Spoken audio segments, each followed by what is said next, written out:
And anybody who talks about governance in this country, there is reference to his leadership. He left a legacy that remains permanent, that is visible, and that is felt. His greatest achievement was the economic restoration and transformation of this country. And because I'm somebody who listens to the ordinary people, they tell me, don't tell us about economic growth, don't tell us about economic survey, don't tell us the economy has improved from this percentage to this percentage. We want to feel the growth the way we felt it when Kibaki was president. Because there was money in circulation, there was infrastructural development that is visible, and people say they don't want to be told theories. They want to feel economic growth the way they felt it when Mwai Kibaki was president between the year 2002 and 2013. I want to really acknowledge the culture of hard work that the late president inculcated in all of us, asking people to work hard. I remember when he was sworn in as president and he made his first visit to Othaya, and those of us from Nyeri were very excited to welcome our son home, and we were lining up everywhere waiting for him. And when he reached Karatina, where I was, he didn't come out of the vehicle. And he lowered the window by a few inches, and then called the PC, akamuuliza, bwana PC, nini naendelea hapa? Hii watu yote, it was around 11. Nani nachuna majani chai? Nani yuko kwa shamba ya kahawa? Hapana, hapana, hapana, tutaharibu. Tukiendelea namna hii tutaharibu. He put the window up and drove to Othaya. Nobody ever came again to meet Mwai Kibaki. Watu walienda kwa mashamba. And that is how this country was transformed. The culture of hard work. I want to say that many people today who are solid in this country, I included, we made our money during the time of Mwai Kibaki. Because government documents were respected. If you had an LPO issued to you from government, you could walk into a bank and get 50% as LPO financing. Because you do the work and you would get paid. Today, if you go to an LPO, to a bank, nobody will talk to you. He really dignified government contracts by making sure that contracts were only given when money was available and there was budgetary support. These great men pushed taxation, and we want today, as we remember him in a very fond manner, to say there's nothing wrong with taxation. And Kenyans cannot be accused of refusing to pay taxes, because Mwai Kibaki did it. Lipa kodi, ujitegemee, and people paid taxes, and they didn't complain because they saw a corresponding development and services. Kenyans don't have a problem with paying taxes, but Kenyans have a big problem in paying taxes that they cannot see what the money is doing. So we want to ask our brothers now in government to know that Kenyans are not complaining about overtaxation because they don't want to pay tax. They have a problem of paying taxes that are misappropriated, that are not used appropriately. And Mwai Kibaki is a living testimony that Kenyans are willing to pay taxes, but they want to see a corresponding service and development. Mwai Kibaki respected institutions. Ambassador Muthaura is here.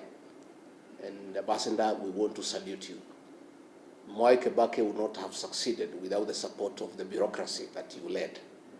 But he also allowed you to work, because we know he allowed people to work. Because if you have a supporting system that supports you, it can only be effective to support you if you allow them to work. Mwai Kibaki respected institutions, and going forward, that must be the way for this country, so that institutions can work. Again, we must remember him for the 2010 Constitution, and all those who say that they remember him fondly, the way to dignify his legacy is to implement the Constitution and follow it letter and spirit. Because when we do that, we'll have a good country.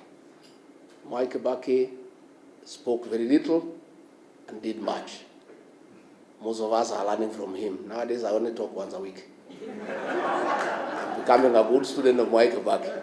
Going forward, I'll talk after 2 weeks, then one a month, because he spoke very little and did a lot. And I think you don't need to speak much. You just work, and work can be seen. And if you remember free primary education, it was real. Today it isn't. And Mwai Kibaki didn't have to talk about it. How kuipigia debe, he did it, and it was there for everybody to see and to feel. Let me, Judy and your siblings, thank you, because many people do not appreciate the place of family in leadership. There's no leader who can succeed if you don't have family support. The fact that Mwai Kibaki was a very successful leader in this country speaks volume of the support that the family gave him. And therefore, as we celebrate him, we want to honor the family for standing behind your father, supporting him at home, and allowing him to dedicate his life to the service of this great republic. Again, we also want to honor the Kibaki family because despite many challenges and temptations, you never allowed yourselves to be misused by entrepreneurs to spoil the name of your father and yourselves.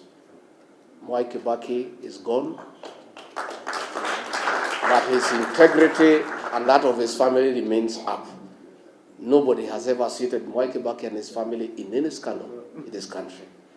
And we know the temptations around family by people who want to use proximity to power. So you have really dignified your father because his name is good, and nobody has ever thrown him into anything that would have looked conflict of interest or commercial interest for his tenure in State House. He did a good job, and we want to really salute the family because that is really the way to go. Dr. Mukisa Kitui, we are envious of the cabinet you served at Mwai Kibaki, that you are allowed to speak. Justin Muturi and I can tell you, in the cabinet we served, it's only me and him who could speak. And that is why we had to be edged out. The rest are flower girls and praise and worship choir. So we would have wanted, if things could reverse and we served at Mwai Kibaki, we would have enjoyed, because he would have allowed us to contribute, to make meaningful contribution to the management of the affairs of this country. Haji, I've heard you correctly about the place of DP in Othaya, but I'm more concerned not even about DP in Othaya. I am more concerned about the quality of leadership in that constituency that was led by Mwai Kibaki. A graduate of the London School of Economics, the greatest president of all times, a man who represented Othaya with wisdom, a man who was a good debater. Then, when he was gone, the replacement of Mwai Kibaki, like today, it's a shame. Member of Parliament who never speaks in Parliament at all, who hasn't made any contribution on the floor of the House. And Othaya now is a pale shadow of the Othaya under Mwai Kibaki. Coming this general election in 2027, we shall talk to the people of Othaya to dignify the late Mwai Kibaki by looking for a quality legislator who, even if he cannot measure up to the level of Mwai Kibaki, can be there 60-70%. But the present situation in Othaya is embarrassing and is very demeaning to the late Mwai Kibaki and his family. And Othaya people are crying for a change, and we'll be having conversation with them so that they can look for quality leadership that can be able to hold the name of that great old man.